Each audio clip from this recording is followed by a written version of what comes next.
અજમલ ચૌધરી અપહરણ કેસમાં મહંત બળદેવ ગીરીની અટકાયત. સમી તાલુકાના દાદર ગામના અજમલભાઈ ચૌધરીનું થોડા દિવસ અગાઉ અપહરણ કરી દેવ દરબાર મઠ ખાતે લઈ જઈ માર માર્યાના મુદ્દે સમગ્ર ચૌધરી સમાજમાં ઘેરા પ્રત્યાઘાતો પડ્યા હતા અને ન્યાયની માંગ બુલંદ બની હતી. અપહરણના આ કાવતરામાં મુખ્ય સૂત્રધાર દેવ દરબાર મઠના મહંત બળદેવનાથ સામે ફરિયાદ દાખલ કરી તેમની ધરપકડ કરવા માટેની માંગ ભોગ બનનાર અજમલભાઈ અને સમાજ દ્વારા કરવામાં આવી હતી. જે સંદર્ભે આજે બળદેવનાથ મહંતની અટકાયત કરી ડીસા રૂરલ પોલીસ મથકે લાવી તેઓની સઘન પૂછપરછ હાથ ધરવામાં આવી હતી. મહંતની અટકાયતને પગલે ચૌધરી સમાજ દ્વારા અપાયેલ ગાંધીનગર કૂચનો કાર્યક્રમ હાલ મોકૂફ રાખવામાં આવ્યો છે અને પોલીસની આ કામગીરીની સમાજે સરાહના કરી છે.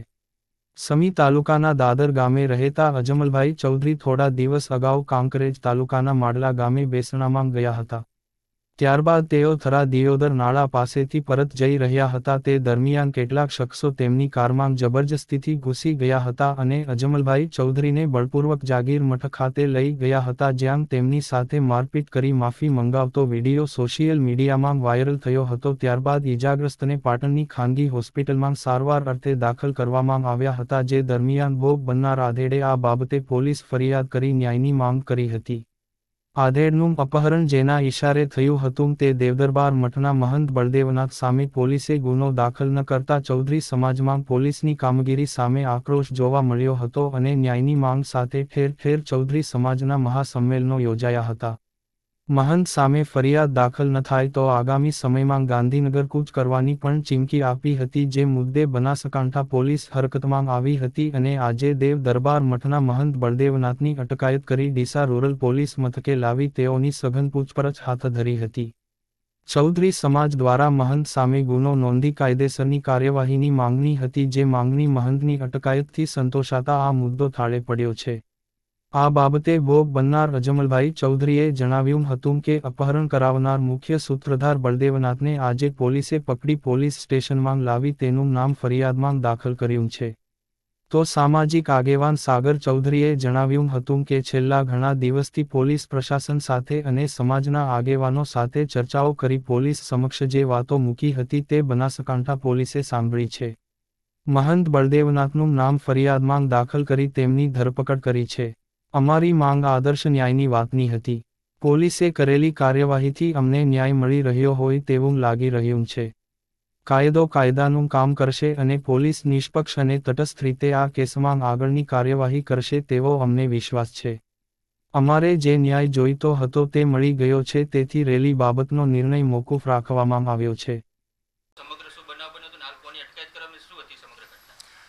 મારી જોડે 11 તારીખે જે બનાવ 11/7 જે મારી સાથે બનાવ બન્યો તો ત્યાંના જે બળદેવનાથના મૂકેલા મળતિયાઓ બધા મને થરા ગામથી ઉપાડી ગયેલા અને દેવદરબાર જાગીર મઠમાં લઈ ગયેલા. ત્યાં આગળ બળદેવનાથે જે મારા માથે કૃત્યુ કર્યું હતું એ કૃત્યુના કારણે જે 4 આરોપી પહેલાં પકડાણા હતા જે આરોપી હજુ બાકી હતા એમાં આજ બળદેવનાથને મુખ્ય આરોપી હતો એમાં નામ પહેલું કાઢેલું હતું. ફરી મારી તમામ સમાજે અને 18 આલમની માગ હતી કે ખરો સૂત્રધાર જે માણસ છે બળદેવનાથ એમને આની અંદર ફરિયાદમાં નામ આવવું પડે અને અમને જે કાયદેસર પોલીસની કાર્યવાહી થાય કરવી પડે.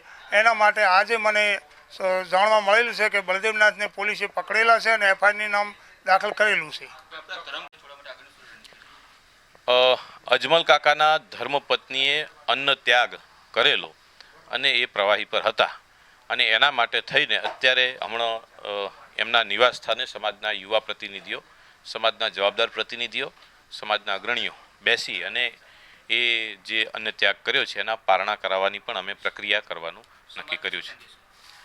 મારા સમાજના યુવાનોને ધન્યવાદ આપું છું.